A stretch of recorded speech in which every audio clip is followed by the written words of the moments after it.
ऐसा क्या हुआ जो मेरे भाई ने आज मुझको साड़ी पहना दी? तो भाई साहब बात इतनी सी है कि मैं घर का खाना खाते खाते बोर हो चुका हूँ। और बताओ मम्मी भी ऐसी है कि कुछ अच्छा खाने के लिए बनाती नहीं है। मम्मी मैं घर का खाना खाते खाते पागल हो गया हूँ, आज कुछ बाहर का खाऊंगा। हमारी तरफ से तू गो खा। सोच रहा हूँ आज बाहर से पानी पूरी लाऊंगा और घर पे आकर मजे से खाऊंगा। देखो तो हमारे यहाँ बारिश कितनी भयंकर हो रही है, हर गड्ढा नाली तरीका भर गया है। बाकी चलो जल्दी से चलते हैं और पानी पूरी ले लेते हैं। ये देखो रही अपनी पानी पूरी। Malaika ma'am, Malaika ma'am, Malaika ma'am, एक फोटो प्लीज। मलाइका मैम घर पे आकर सही से भेलपूरी खाने जा ही रहा था, तब तक जाने इसको कौन से भूत चढ़ने लगे। बोलने लगा जो 5 भेलपूरी पहले खा लेगा वो जीत जाएगा और जो हारेगा उसको एक डेढ़ पूरा करना पड़ेगा। अब इसको कौन बताए, इस गेम में मैं एक्सपर्ट हूँ। अब चलो बच्चा ही क्या है, जल्दी से भेलपूरी खाना स्टार्ट कर देते हैं। भाई साहब मुझको लगा था कि मैं जीत जाऊंगा, लेकिन इसमें तो इतनी ज्यादा मिर्च थी कि मैं हार गया। अब देखते हैं क्या डेयर मिलता है। डेयर है कि तुम साड़ी पहन के दिखाओ। मेरा भूत निकल गई। मुझे अपने घर जाना है। बाकी आप बताओ मैं कैसा लग रहा हूँ। वैसे ब्लॉग अच्छा लगे तो लाइक एंड सब्सक्राइब कर देना। एक आदमी को बर्बाद होने के लिए क्या चाहिए, प्यार, पैसा और नशा। लेकिन मेरे पास तीनों चीजें नहीं है, फिर भी मैं बर्बाद हूँ। बर्बाद सिंह, जाओ ऊपर छत पे बंदरों की लेटरिन साफ करो जाकर। आप मुझसे हमेशा काम क्यों करवाती रहती हो? जाने उन्हें तुम तुम्हारे खाल खींचे। चलो भाई साहब जल्दी से छत पर जाकर बंदरों की लेटरिन साफ कर देते हैं, नहीं तो क्या फायदा, मार पड़ जाएगी। बताओ पूरी छत पर मामा ने कितना ज्यादा हगाया, आप लोग खुद ही देखो। भाई साहब ये बंदर लोग भी पागल करे घूम रहे हैं। ये 1-2 महीने में इतना हक देते हैं कि एक आदमी 1 साल में भी इतना नहीं हकता होगा। अब यहाँ तक इतना सब देख ही लिया है तो जल्दी से झाड़ू लगाकर कूड़ा भी फेंक देते हैं। मैं मम्मी से डरता थोड़ी हूँ, बस लगाए दे रहा हूँ।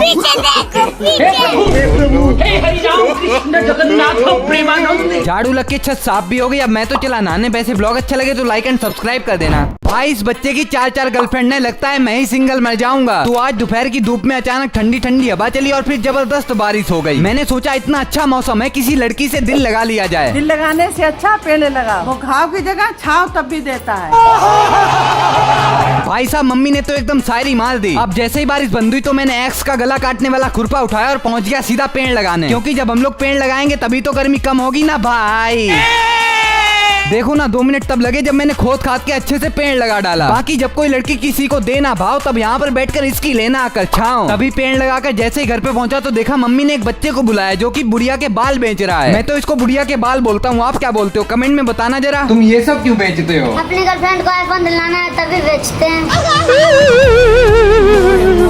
हे भगवान बताओ इसकी भी गर्लफ्रेंड है। बता रहा एक नहीं 4 गर्लफ्रेंड है मेरी। यहाँ पर देखो एक गर्लफ्रेंड नहीं नसीब हो रही, साथ ही साथ मम्मी ने इसको कपड़े भी दिए। वैसे ब्लॉग अच्छा लगे तो आप भी लाइक एंड सब्सक्राइब कर दीजिए। आज मम्मी 5 बजे सुबह तैयार होकर अपनी फ्रेंड से बात करने लगी और इधर भैया भी सुबह सुबह तैयार हो गया। और लगे आज मम्मी इतनी सुबह मुझको भी उठाने लग गई, कहने लगी आज योगा दिवस है, चलो योगा करने चले। और आपको तो पता ही होगा सुबह सुबह मुझको कोई भी बड़ी से बड़ी चीज नहीं उठा सकती। हाँ वो नहीं आ रहा है, क्या लड़कियाँ आ रही? अरे किसने कहा, मैं चल तो रहा हूँ। गोलमाल है भाई, सब गोलमाल है। आपको क्या लगता है मैं सुबह सुबह लड़कियों के चक्कर में जा रहा हूँ? ऐसा कुछ नहीं है भाई साहब, मैं योगा करने जा रहा हूँ क्योंकि योगा करने से शरीर ठीक रहता है। मैंने मम्मी इसका इतनी धूप में कहाँ जाओगी, कहने लगी योगा के साथ साथ पिकनिक भी बन जाएगी, चलो। तो तभी मम्मी और मम्मी की दोस्त के साथ गाड़ी में बैठकर जहाँ पर योगा हो रहा था हम लोग वहाँ पर पहुँचे। बताओ भाई साहब इतने से योगा के लिए हमको गंगा नदी समुद्र पार करके यहाँ तक आना पड़ा है। इतनी धूप में मैंने मम्मी से कह दिया आप ही करो योगा, मेरे बस की नहीं है। अब योगा को एक साइड में रखो। ये देखो बाबा जी ने अपने गंगा जल से पूरी गंगा को शुद्ध कर दिया।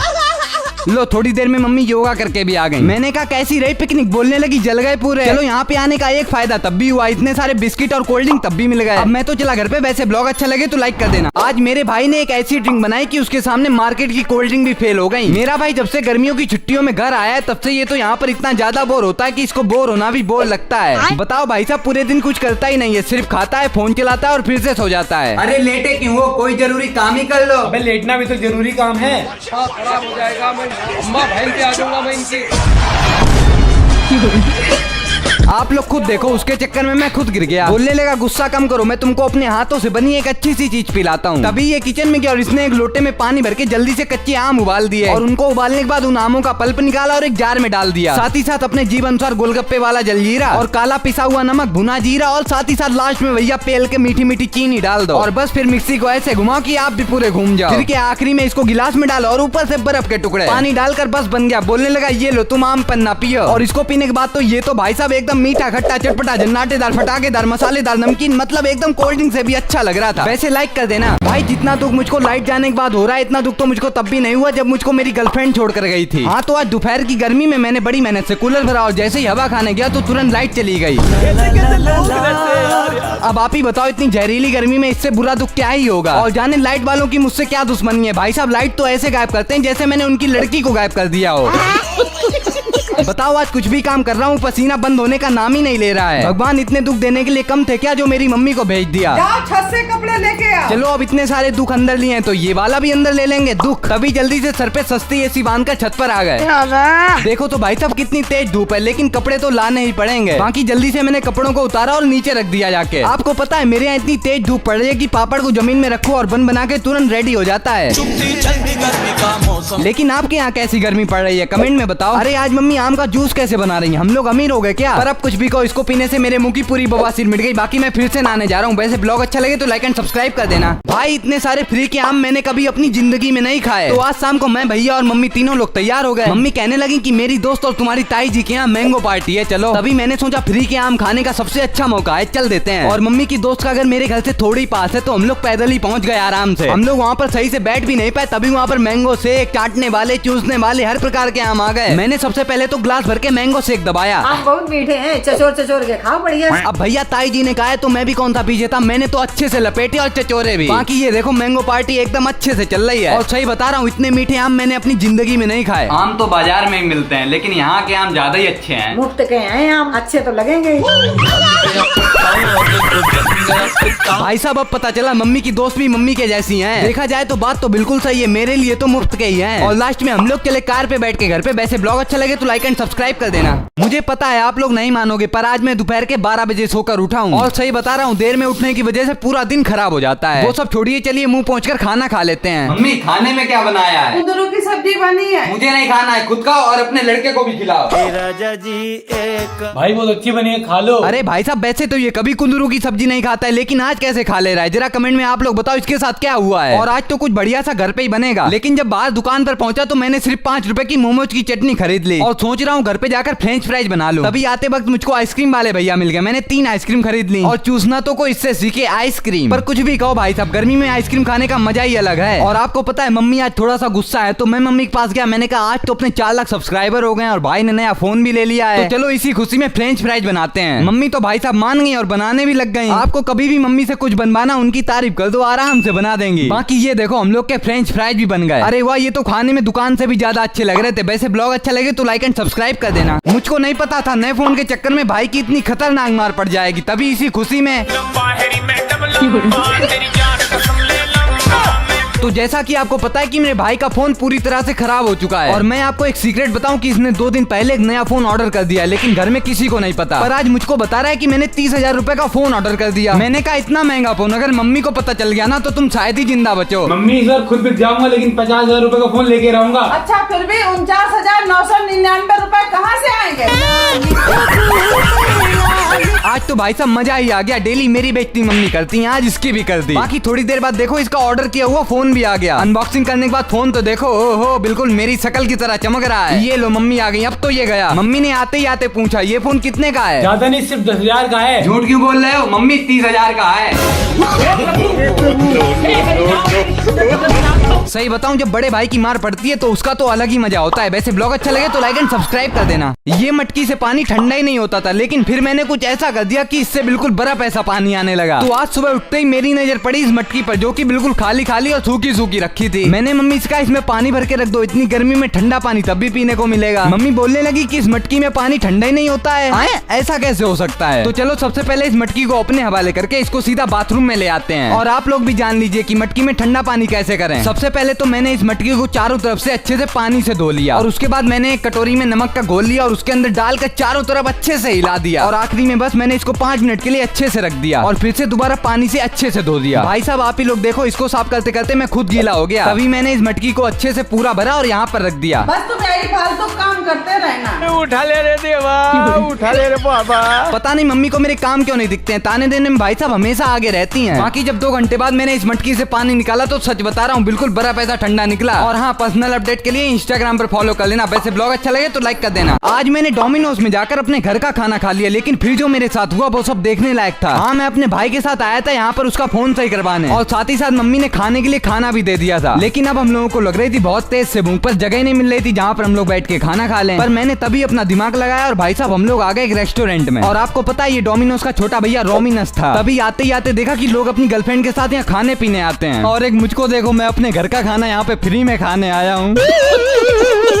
लेकिन अब कुछ भी हो, हमको तो बस खाना खाने से मतलब था। तो तभी भाई ने जल्दी से टिफिन खोला और हम लोग खाना खाने लग गए। जैसे ही हम लोग आधा खाना खा पाए तभी वहाँ पर एक अंकल आगे बोलने लगे कि ऐसा मत करो मेरी जान, लाइफ में कुछ अच्छा करो यार। अब ये सब उन्होंने इतने प्यार से बोला था तो मैंने सोचा चलो यहाँ पर आए हैं तो कुछ ना कुछ ऑर्डर ही कर देते हैं। इसीलिए मैं एक पिज्जा ऑर्डर करने चला गया। जो गेट पर लिखे हैं वो वाले 2 दे दो। और देखो 15 मिनट के अंदर हमारा पिज्जा भी आ गया। बाकी जल्दी से पेट भर के भैया मैंने इसको रोटी की तरह लपेटा और हम लोग फिर घर पे जाने लग गए। वैसे ब्लॉग अच्छा लगे तो लाइक एंड सब्सक्राइब कर देना। भाई सोचा था कानपुर में घूम लूंगा, लेकिन मेरे साथ तो पोपट हो गया। तो इस दुनिया में भाई साहब हर कोई किसी ना किसी चीज से परेशान है, और मैं परेशान हूँ अपने भाई के फोन से, क्योंकि सिर्फ उसका फोन सही करवाने में अपने घर कन्नौज से कानपुर आया हूँ। और आपको पता है स्टेशन से उतरने के बाद मुझको एक बंदर मिला, और पता है उसने मुझसे क्या बोला।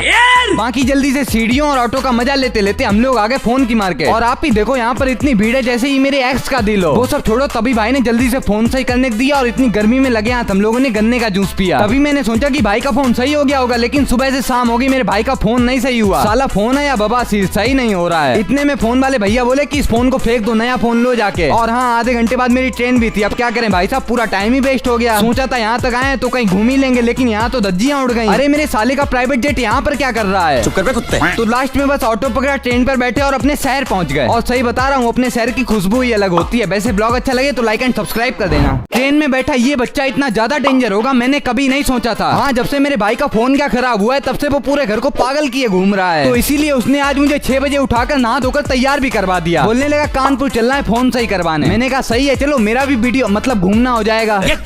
और आपको पता है मैं कम से कम 2 साल से कहीं बाहर नहीं घूमने गया, और इसे देखो मेकअप के मामले में लड़कियों को भी फेल करे घूम रहा है। बाकी 10 मिनट बाद मेरी ट्रेन है, इसलिए जल्दी से दौड़ दौड़ कर हम लोग स्टेशन पहुंच गए। चलो भाई साहब, ये अच्छा हुआ कि ट्रेन यहीं पर खड़ी मिल गई, तो इसीलिए जल्दी से ट्रेन पर बैठे और मम्मी को ही बाय कर दिया। लेकिन जब ट्रेन पे आराम से बैठा तो एक बच्चा मुझको बहुत तेज से घूरे जा रहा था और मेरे मजे ले रहा था। मैंने उसको अपने पास बैठाला, हाथ मिला के दोस्ती बढ़ाई, और भाई साहब वो मेरे साथ बैठ के मेरी वीडियो देख रहा था। तभी इससे बात करते करते कब कानपुर पहुंचे पता ही नहीं चला। चॉकलेट बहुत खाते हो, क्या बात है? तुम्हारे पैसे की खाते हैं क्या? पहले सुना ही था कि कानपुर वाले बातों से तेज होते हैं, आज देख भी लिया। इससे पहले कि और कोई हादसा हो मैंने उसको जल्दी से बाय कर दिया। अब अगले ब्लॉग में फोन की दुकान पर मिलते हैं। वैसे आप लोग कहाँ से हो कमेंट में बताओ। भाई इंडिया और पाकिस्तान का इतना खतरनाक मैच मैंने अपनी जिंदगी में नहीं देखा। वैसे मैं क्रिकेट देखता नहीं हूँ, लेकिन जब इंडिया और पाकिस्तान का मैच होता है ना तब तो मैं पागल हो जाता हूँ। तो आज भी इंडिया और पाकिस्तान का मैच है, इसीलिए शाम होते ही सबसे पहले पॉपकॉर्न और चखना लेने आ गए। पर यहाँ पर तो भाई साहब एक चिप्स का डिब्बा खुला रखा है। अभी मजा आएगा ना भिड़ो। बाकी जल्दी से चखना चटनी ली, और जैसे ही घर पे पहुंचा तो मेरा भाई तो मोदी जी को देख रहा होता है। मैंने कहा कौन सी दुनिया में हो, जल्दी से क्रिकेट लगाओ। बोलने लगा वो देखने से पहले मुझसे पंजा में जीतना पड़ेगा। मैंने कहा ओह, अपने पिताजी से पंगा ले रहे हो। तो तभी पंजा लड़ाने लग गए, लेकिन भाई साहब मैच तो फिक्स था, जाने कैसे हार गया मैं। तो जैसे ही भाई ने मम्मी की आंखें देखी तो तुरंत क्रिकेट लगा दिया। मैच देखा तो इंडिया के तो 100 रन थे सिर्फ 16 ओवर में। लग तो ऐसा रहा था कि इंडिया हार जाएगी। और इसी इंटरेस्टिंग मैच में मेरा भाई पॉपकॉर्न बना के ले आया, और थोड़ी देर बाद भाई साहब पाकिस्तान भी खेलने लग गए, और इसके 17 ओवर में 90 रन थे बस। तभी साथ ही साथ पाकिस्तान का विकेट भी हो गया, और कुछ समय बाद पाकिस्तान को 2 गेंद पे 12 रन चाहिए। मैं समझ गया कि पाकिस्तान ने हक दिया। देखो वैसे ही हुआ, हम लोग जीत गए। वैसे इंडिया के लिए एक लाइक तो बनता है। आज मेरा दोस्त अपने घर से कोचिंग के बहाने मुझसे पार्टी लेने आ गया। तो आप लोगों के तो बहुत सारे दोस्त होंगे, लेकिन मेरे ज्यादा दोस्त नहीं है। मेरे भाई साहब गिने चुने 1 ही 2 दोस्त हैं जिनसे कभी कभार मिलना हो पाता है। लेकिन आज एक भिखारी मतलब मेरा दोस्त अपने घर से कोचिंग के बहाने मुझसे मिलने आ गया। कहने लगा तुम्हारे 3,50,000 सब्सक्राइबर हो गए, तुम पार्टी कब दोगे? मैंने कहा 4 दिन पहले तुम्हारा भी तो बर्थडे था, पार्टी कहाँ पर है? बोल रहा पहले गिफ्ट लाओ भैया। तो मेरा मुंह बंद करवा के हम तीनों लोग निकल गए ऑटो पकड़ने, और मेरे भाई ने पैसे कम करवा के ऑटो पे बैठाला और हम लोग पहुंच गए एक रेस्टोरेंट। तभी जैसे मैंने वहाँ का मेन्यू देखा तो मुझको तो हार्ट अटैक आते आते बचा भाई साहब। इसीलिए वो मेन्यू मैंने समझदार लोगों को दिया और उन्होंने पिज्जा ऑर्डर करने के लिए कहा। लेकिन भैया जब तक पिज्जा बनकर आया था तब तक मैंने सोचा मीठा सॉस पी लिया जाए, वो तो यार चिली सॉस निकल गया, मेरी फटके 35 हो गई। बाकी ये लो हमारा पिज्जा भी आ गया। भाई ये पिज्जा आ ही गया है तो कोल्ड ड्रिंक भी मंगा दो यार। चलो तुम लोग भी क्या याद रखोगे, ये लो कोल्ड ड्रिंक पियो। और फिर तीनों लोगों ने पिज्जा दबा के लपेटा और फिर हम लोग रेस्टोरेंट से बाहर निकाल दिए गए। और लास्ट में राम राम करके वो अपने घर के रास्ते, हम अपने घर के रास्ते। वैसे ब्लॉग अच्छा लगे तो लाइक एंड सब्सक्राइब कर देना।